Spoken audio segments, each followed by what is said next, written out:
So I thought starting की college life में तो क्या ही है, कॉलेज पढ़ाते नहीं है, प्रोफेसर आते नहीं है। स्टार्टिंग में इतने मतलब फर्स्ट बना था, वो हाइप जो बनी हुई थी डीयू की वो टूट गई थी।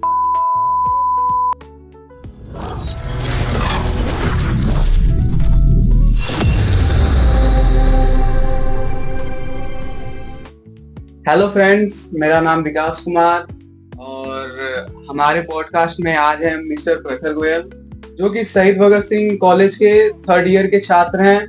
तो चलिए हम इनके परिचय के साथ अपना पॉडकास्ट स्टार्ट करते हैं। Hello friends, hello Vikas, thanks for inviting me here. So basically मेरा इंट्रो तो यही है that I am a third year student from Shaheed Bhagat Singh college and I am pursuing BCom honours and we are the first batch जो कि CUET से आया था। I think that's the intro that you users also want to know. या प्रखर गोयल, मेरा पहला सवाल ये है कि why Delhi university? Delhi university क्योंकि कॉमर्स लिया था, तो डीयू एक नेम है जो कि बहुत पॉपुलर है बाकी यूनिवर्सिटीज में। बाकी इलाहाबाद यूनिवर्सिटी और BHU are the two big universities apart from DU, but DU is mainly known for its commerce faculty and also जो हमारा कॉलेज शहीद भगत सिंह कॉलेज वो कॉमर्स की इंडिया में सेकेंड लार्जेस्ट फैकल्टी है और स्टूडेंट्स के मामले में। And I think that's why I wanted to come to DU to explore things and to explore the diversity. जो क्राउड आता है यहाँ वो बहुत ही वेरियस और वेरी प्लेसेस से रहता है, वही बात थी बस। तो आप बीकॉम कर रहे हैं या BCom honours? I am pursuing BCom honours.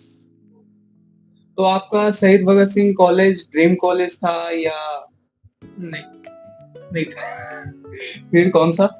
किसी भी कॉमर्स बच्चे का ड्रीम कॉलेज एसआरसीसी होता है of course, but I suppose शहीद Bhagat Singh comes under top 10 commerce college in India, and I think it was when we were preparing the preference list, it was under my top 10.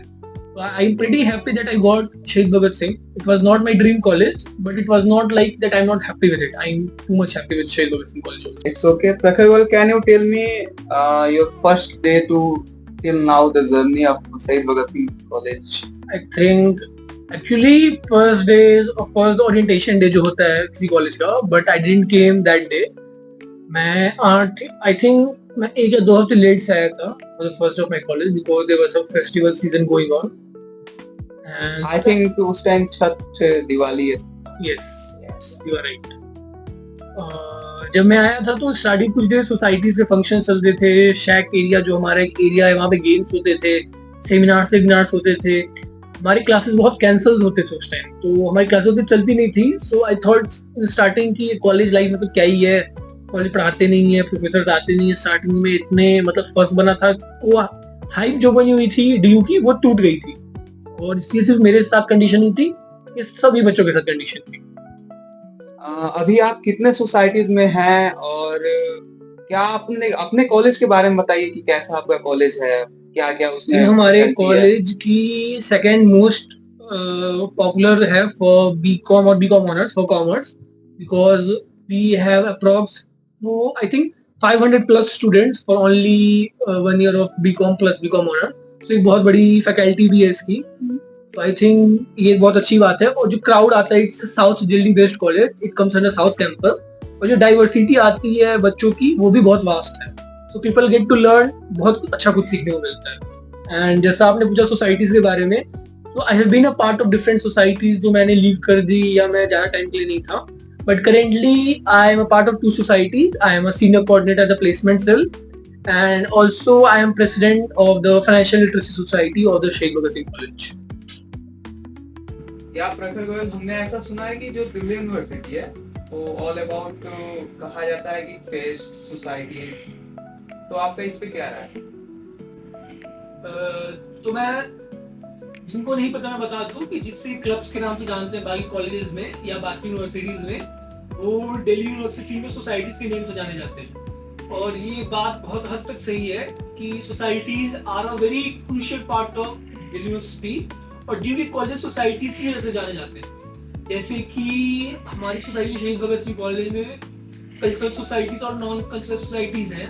ये ऐसे ही हर college में कुछ cultural societies होती हैं जिसमें dancing society, singing की society, debating की society और ड्रामेटिक सोसाइटी, जिनके नेम्स भी अलग अलग हो सकते हैं। ये कल्चरल सोसाइटीज होती है। और नॉन कल्चरल सोसाइटी जैसे कि एंटरप्रेन्योरशिप की सेल या उनकी सोसाइटी, फाइनेंस की सोसाइटी या उनकी सेल, ये सारी सोसाइटी नॉन कल्चरल होती है।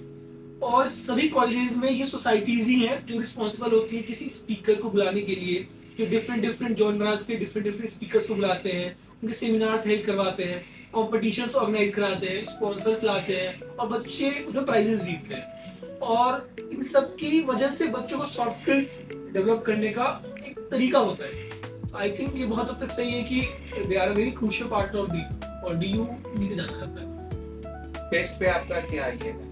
First talking specifically about Shaheed Bhagat Singh college, हमारे कल्चरल फेस्ट होता है जिसका नाम कलाकृति है, where we try to promote the culture and tradition of everywhere of all different cultures and reasons.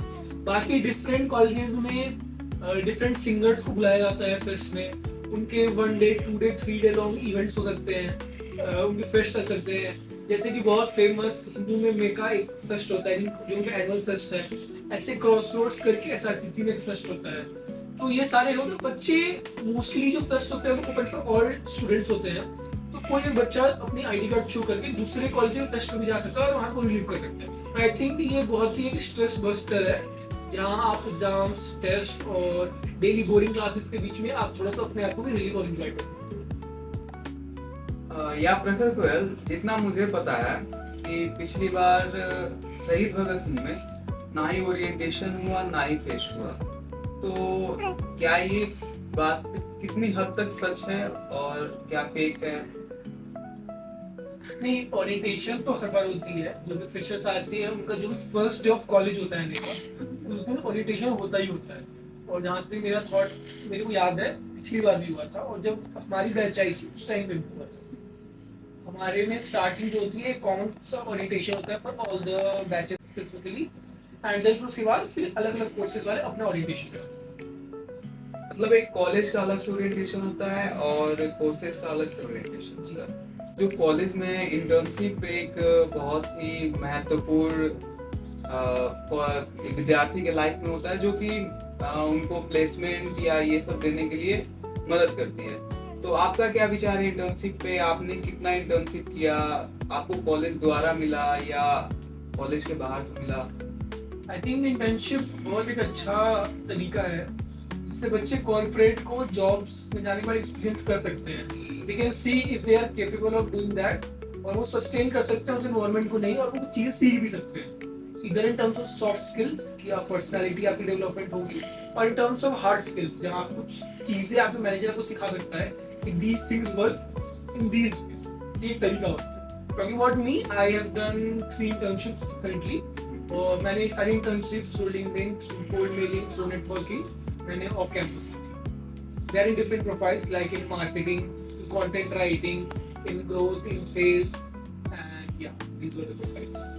प्रखर, अभी आप 3rd ईयर में हो, आप फ्रेशर भी रह चुके हो, तो आप फ्रेशर्स को क्या कहना चाहते हो? आते आते वो मतलब फेस्ट या ये सब एंजॉय करें या अपने एकेडमिक पे ध्यान दें? मेरे अकॉर्डिंग मेरे को ये लगता है कि जो सबसे बड़ी गलती एक फ्रेशर्स आने में स्टार्टिंग में करता है वो होता है बहुत सारी सोसाइटीज ज्वाइन करके अपने आप को ओवरबर्डन कर लेता है। जब भी फ्रेशर आते हैं उनको बहुत सारी एक्सपेक्टेशन होती है कि I am coming at DU, I am coming at this college, मेरे को ये भी करना है, मेरे को वो भी करना है, मेरे को नॉन कल्चरल भी ज्वाइन करनी है, कल्चरल सोसाइटी भी ज्वाइन करनी है। अगर उसको सिंगिंग का शौक है वो भी ज्वाइन कर लेगा, वो फाइनेंस सोसाइटी भी ज्वाइन कर लेगा, वो इकोनॉमिक सोसाइटी भी ज्वाइन कर लेगा। और आई थिंक इसमें बहुत बर्डन हो जाता है क्योंकि काम तो सभी कराते हैं, उसमें उनकी एकेडमिक्स कहीं ना कहीं हैम्पर होती है। और जहाँ उनको सिटी एक्सप्लोर करना चाहिए, कॉलेज एक्सप्लोर करना चाहिए, टाइम खुद को देना चाहिए समझने के लिए, वो चीज़ नहीं दे पाते। आई थिंक ये सबसे बड़ी गलती फ्रेशर्स करते हैं। और मेरा सेम उनको सजेशन भी यही होगा, एक सजेशन कि आप टाइम खुद को दो, चीज़ एक्सप्लोर करो और देखो आपको क्या इंटरेस्ट करता है। आई think that is the one thing freshers. यानी जो फ्रेशर्स को ज्यादा इंटरेस्ट हो, मतलब जैसे कोई नया फ्रेशर्स आया कुछ भी ज्वाइन कर लेता है क्योंकि सोसाइटीज वालों का काम रहता है कि अपने में बच्चों को लेना, मतलब ज्वाइन कराना, ज्यादा बच्चों को ज्वाइन कराना। तो मतलब फ्रेशर्स को पहले देखना चाहिए कि उनके इंटरेस्ट के लिए क्या है, फ्यूचर में उनको क्या काम करने वाला है, उसके हिसाब से सोसाइटी ज्वाइन करनी चाहिए। कि आप एक प्लेसमेंट सेल में सीनियर कोऑर्डिनेटर है, तो प्लेसमेंट सेल का क्या सीनियर कोऑर्डिनेटर का क्या रोल रहता है? क्या आप एक्सप्लेन कर तो सकते हैं? प्लेसमेंट सेल जो होती है, it's not a society, just for differentiation. बहुत लोग इसे एज अ रेगुलर सोसाइटी भी मान लेते हैं, बट ये सोसाइटी एक सेल है एंड इट वर्क्स डिफरेंटली। इसकी एक कैबिनेट होती है जो बाकी सोसाइटी में लोग टॉप कोर बोलते हैं, जो एक प्रेसिडेंट और 2 वाइस प्रेसिडेंट होते हैं, और इसके सीनियर कोऑर्डिनेटर्स होते हैं 3rd ईयर के मेंबर्स, और इसके जूनियर कोऑर्डिनेटर्स होते हैं 2nd ईयर के मेंबर्स। बस ये एक डिफरेंस होता है। बाकी जो काम प्लेसमेंट सेल का वही होता है कि आपको कंपनीज के साथ कोलैबोरेशन करना पड़ता है, उनको टैप करना पड़ता है, उनको इनवाइट करना पड़ता है कि आप आओ हमारे कैंपस में, और आके जो हमारी बच्चे हैं, स्टूडेंट्स हैं, उनको आप रिक्रूटमेंट दो, हमारे में ये अच्छाइयाँ हैं, हमारे एलुमनाइज ये रहे, वो प्रपोजल बनाना, उनको इनवाइट करना, और पूरे ड्राइव को सक्सेसफुल बनाना, बच्चों को इंफॉर्मेशन प्रोवाइड कराना, और एक आप एक एज अ मीडियम काम करते हो बच्चों और कंपनी के, ताकि प्लेसमेंट्स लग सके कैंपस पे। ये बहुत एक मेजर रूट होता है इसमें। अच्छा, सेल और सोसाइटी में क्या डिफरेंस है? अभी आपने बोला कि जो प्लेसमेंट सेल है वो सोसाइटी नहीं है, सेल है। तो सोसाइटी इज लाइक, उसके कन्वीनर होते हैं, को कन्वीनर होते हैं, उससे फंड्स आते हैं, वो सेमिनार्स कराते हैं, वो स्पीकर्स कराते हैं, उनके कॉम्पिटिशन्स होते हैं, वो सोसाइटीज होती है for personal growth. And cell के में आल्सो कन्वीनर को कन्वीनर होते हैं, but it's like an autonomous body. इसका मेन काम, इट्स अ प्रोफेशनल बॉडी जो कि प्रोफेशनली बच्चों की प्लेसमेंट्स लगवा रही है। It's not something for entertainment और किसी और चीज के लिए आपके, बस आपकी कॉर्पोरेट रिलेशंस में या वैसी जो आपकी पर्सनालिटी नेटवर्किंग बनेगी वो बनेगी। बाकी यही होता है प्लेसमेंट सेल और सोसाइटी का डिफरेंस। आई थिंक इस सेल और सोसाइटी का मैं ज्यादा डिफरेंस नहीं बोलूंगा, प्लेसमेंट सेल और बाकी सोसाइटी का डिफरेंस बोलूंगा। अगर प्लेसमेंट सेल हो या कोई भी सोसाइटीज हो, उसमें जाने के लिए क्या प्रोसीजर होता है? बेसिकली किसी भी सोसाइटी या सेल में जाने के लिए उनकी गूगल फॉर्म आती है, उसमें वो क्वेश्चंस पूछते हैं अपने अकॉर्डिंग, वो आपको करना रहता है। और depending on society, mostly societies की जीडी होती है जो कि ग्रुप डिस्कशन राउंड होता है, और अगर आप वो क्लियर कर लेते हो देन आपका पीआई होता है जो कि पर्सनल इंटरव्यू राउंड होता है। और किसी किसी सोसाइटीज में आपके 2 पीआईज भी हो जाते हैं, पर्सनल इंटरव्यू राउंड्स। इवन अगर आप प्लेसमेंट से ज्वाइन करना चाहते हो तो एट माय टाइम जब मैंने ज्वाइन किया था तो 5 round of interviews and everything that. जो कॉलेज में प्लेसमेंट्स होते हैं तो कंपनियां कब से आनी स्टार्ट हो जाती है? कंपनी जो होती है वो साल भर आती है, इस बैच के लिए आएंगी, फिर खत्म हो जाएगा, नेक्स्ट बैच के लिए आएंगी। तो ये इसका कोई टाइम नहीं होता है। मतलब जैसे आप 3rd ईयर में इंटर करते हो, आपके 3rd ईयर में इंटर करने के साथ कंपनी आने लगती है। मतलब 3rd ईयर में इंटर करे शुरू से ही कंपनी आने लगती है। तो आपका अभी तक कहीं प्लेसमेंट हुआ या नहीं? यस, आई एम करेंटली, मुझे प्लेसमेंट की ऑफर मिली हुई डेलॉइट से जो कैंपस में आई थी, and I secured that. Congratulation. Deloitte में प्लेसमेंट, तो उसका क्या प्रोसीजर था? डेलॉइट का बेसिकली ये रहता है कि आपको फॉर्म सबमिशन करना पड़ता है, सीवी जहाँ उनको भेजते हो। देन आपका एक एप्टीट्यूड टेस्ट होता है जो कि प्रॉपर टेस्ट रहता है, ऑनलाइन ही रहता है, बट वीडियो ऑडियो ऑन रहता है, जिससे आप चीटिंग न कर सको। वो आप ऑनलाइन टेस्ट देते हो, अगर आप पास करते हो देन आपका एक ऑफलाइन ग्रुप डिस्कशन राउंड होता है, जहाँ बाकी बच्चों के साथ जीडी दूसरा बोलते हैं सोसाइटी में होता है, वो आप देते हो, यहाँ के सॉफ्ट स्किल्स बेसिकली जज किए जाते हैं। देन फिर आगे आपका एक पीआई राउंड होता है जो कि पर्सनल इंटरव्यू राउंड होता है, जहाँ एचआर या फिर जो दूसरे मैनेजर्स आए रहते हैं आपका इंटरव्यू करते हैं। यही बस 3 बेसिकली मेन प्रोसेस होता है अपार्ट फ्रॉम द फॉर्म जिसमें आप सबमिशन करते हैं। इसके लिए कुछ एलिजिबिलिटी क्राइटेरिया भी होता है या? डिपेंड करता है कि जब कॉलेज, जब कंपनी आपकी कैंपस विजिट कर रही है तो वो क्या क्राइटेरिया दी है। सपोज जब हमारे टाइम वो आई थी दैट वाज 7 जीपीए होना चाहिए, जबकि हमारे साथ पिछले बैच के जब आई थी सो दैट वाज 6.5 जीपीए। तो सभी कोर्सेज के लिए होता है प्लेसमेंट या सिर्फ बीकॉम बीए? प्लेसमेंट्स डिपेंड करता है, जो कंपनी आती है वो अपने एलिजिबिलिटी क्राइटेरिया में ये भी बताती है that we are allowing whom all sit for the placement, but Deloitte जो आती है that comes for BCom and BCom honors. Okay, तो प्रखर फाइनली हम आपसे लास्ट क्वेश्चन पूछेंगे। आप एक सोसाइटी के प्रेसिडेंट हैं, finance literacy society, placement cell के कोऑर्डिनेटर या सीनियर कोऑर्डिनेटर हैं, तो आप किसी बच्चों को क्या टिप्स देना चाहेंगे ताकि उनका प्लेसमेंट इजीली हो सके या उनको कोई दिक्कत ना हो प्लेसमेंट लेने में या किसी भी सोसाइटीज को ज्वाइन करने में? I think first of all जो मैं किसी फ्रेशर को बोलूंगा वो ये रहेगा कि आप एक डिसेंट जीपीए मेंटेन करके रखो, क्योंकि अगर वो 7 या 7.5 प्लस है तो बहुत सही है, ये आप एक काम कर सकते हो। बाकी आप अपनी फील्ड पर आप इंटर्नशिप एक्सप्लोर करो ताकि आपको पता चले कि आपका इंटरेस्ट किधर है, आपको किस प्रोफाइल के लिए सेट करना है। और फिर आप उसके हिसाब से अपने कोर्सेज कर सकते हो, आप वैसे और इंटर्नशिप्स कर सकते हो। तो अब अगर आप प्लेसमेंट में फिर बैठो, आपके पास एज हो, आपको उसकी पहले से थोड़ी बहुत नॉलेज हो कि इस चीज में क्या करते हैं, आपके पास एक्सपीरियंस भी हो। अगर ये सब नहीं होता है फिर भी आप कॉन्फिडेंस के साथ जाओ। अगर आपको प्लेसमेंट चाहिए तो आपके कंपटीशन बस वही बच्चे हैं जो आपके साथ बैठ रहे हैं। और अगर आपकी एक डिसेंट एकेडमिक्स है, एलिजिबिलिटी तो आप मीट कर जाओगे। बस बाकी जब आपको जीडी और पीआई का वक्त है, आप अपने सीनियर से डिस्कशन करो कि कैसे क्वेश्चंस उनके जो मैनेजर्स आते हैं वो पूछते हैं और वो क्या एक्सपेक्ट करते हैं आपसे, फिर वैसे आप अपने आंसर्स प्रिपेयर कर सकते हो और डेफिनेटली आपको हो जाएगा। आप जो कॉलेज के भी बच्चे हैं, जो फर्स्ट ईयर हो, सेकेंड ईयर हो या थर्ड ईयर हो, कोई एक टिप बताइए जिससे वो अपनी कॉलेज लाइफ एंजॉय कर सके। एंजॉय के साथ साथ एकेडमिक भी उनका बेहतर हो।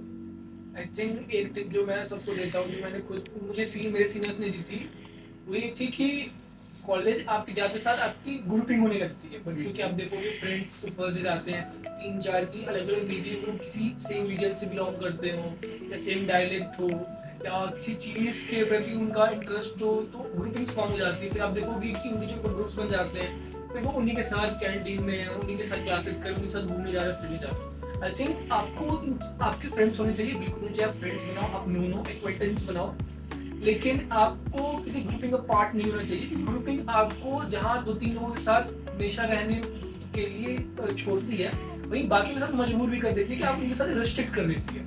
अगर आप किसी भी ग्रुपिंग का पार्ट नहीं हो तो आप अलग अलग मोमेंट्स पे अलग अलग ग्रुपिंग का पार्ट्स बन सकते हो कि आप फन पार्ट भी कर सकते हो, आप पढ़ाई वाले ग्रुप के साथ पढ़ाई का काम भी कर सकते हो, आप हंसी मजाक वाले ग्रुप के साथ हंसी मजाक भी कर सकते हो। आई थिंक ये बहुत जरूरी है कि आप डिफरेंट ग्रुप्स को एक्सप्लोर करो और आप ग्रुपिंग्स में न रहो। आप अपना इंडिविजुअल एक अपने आप को प्लेस ढूंढो that you are an individual. और आप इंडिविजुअली कॉलेज में आए थे क्योंकि कॉलेज के बाद आपके कोई फ्रेंड्स अपने साथ नहीं रहेंगे। लोगों को ये डिलेमा होता है, तो अगर आप ये रखते हो ये पर्सपेक्टिव, तो आई थिंक आप बेटर लोगों के साथ मिलजुल अलग पर्सपेक्टिव से मिल पाओगे और भी ज्यादा लोगों को जान पाओगे और न्यू फ्रेंड्स बना पाओगे, सभी ग्रुपिंग का पार्ट बन पाओगे।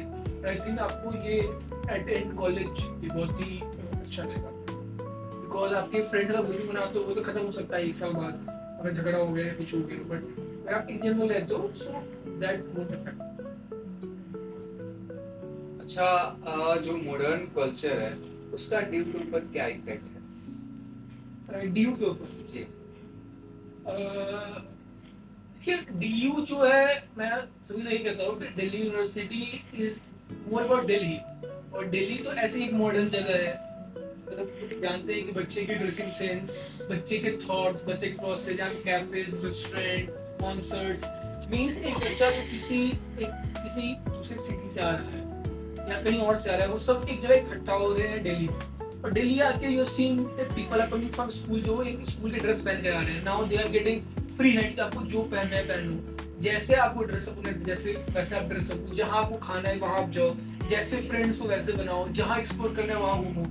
आप रात के 2 बजे फ्रेंड के साथ निकलो, आप रात के 3 बजे निकलो। आई थिंक मॉडर्नाइजेशन आपको लिबर्टी देनी चाहिए, बट इतनी नहीं कि जहाँ आपको खुद को हार होने की कुछ गुंजाइश हो। I think that we are seeing at कि नॉर्थ कैंपस में कुछ इंसिडेंट्स हुए थे जो हमें पता है, तो आई थिंक वो सब चीज़ों से बच के रहना चाहिए, बट आप अपने कैंपस में तो सेफ हो। बाकी मॉडर्न कल्चर को आप इस तरीके से देखो कि आपका लोकल ट्रेडिशन खराब ना हो, कल्चरल चीज को आप प्रोवाइड करो और किसी वल्गैरिटी भी ना करो। अच्छा, ड्यू के प्रोफेसर्स कैसे हैं बिहेवियर लेके? आप due is also famous because इसकी फैकल्टी बहुत अच्छी होती है, बहुत रिगरस प्रोसेस के बाद जो भी प्रोफेसर्स आते हैं, like I don't know the whole thing, but जो भी ड्यू के प्रोफेसर्स होते हैं I know that they are very very qualified, और जो पढ़ाते हैं so they know think that, और वो कोई एक सब्जेक्ट है तो वो डीप डाउन वो सब कुछ जानते हैं उसका, तभी वो आके आपको, बच्चे को ये मिसकंसेप्शन हो जाती है कि प्रोफेसर आपको पढ़ा रहे हैं so they don't know anything, वो तो ऐसे ही आ गए टॉपिक पर पढ़ा दिया चलिए यार क्या ही पता है, बट ऐसा नहीं होता, वो डिडन को बहुत कुछ पता होता है। और अगर आप इन्वॉल्व हो गए अपने प्रोफेसर के साथ तो आपको ज्यादा समझ मिलेगा, अगर आप उसको मोनोलॉग बना के डायलॉग बनाओ। फॉर सच इंटरेस्टिंग वीडियोस आप हमारे चैनल्स को सब्सक्राइब कर सकते हैं। अगर आपको वीडियो अच्छी लगी तो आप अपने फ्रेंड्स के साथ शेयर कीजिए, जो फ्रेशर्स आए हैं उनके साथ शेयर कीजिए, और हमारे साथ बने रहिए ऐसे ही मज़ेदार वीडियोस के साथ। हम नेक्स्ट वीक फिर किसी ना किसी के साथ पॉडकास्ट करेंगे। और आपको दिल्ली यूनिवर्सिटी का एक रियलिटी बताएंगे कि दिल्ली यूनिवर्सिटी एक्चुअली है क्या, जो सीनियर्स आपके हैं वो आपको क्या निर्देश देना चाहते हैं, क्या आपको पॉइंट ऑफ व्यू करना चाहते हैं, किस बात से आपको अवगत कराना चाहते हैं। तो चलिए मिलते हैं नेक्स्ट वीडियो में, तब तक के लिए टाटा बाय बाय, जय हिंद।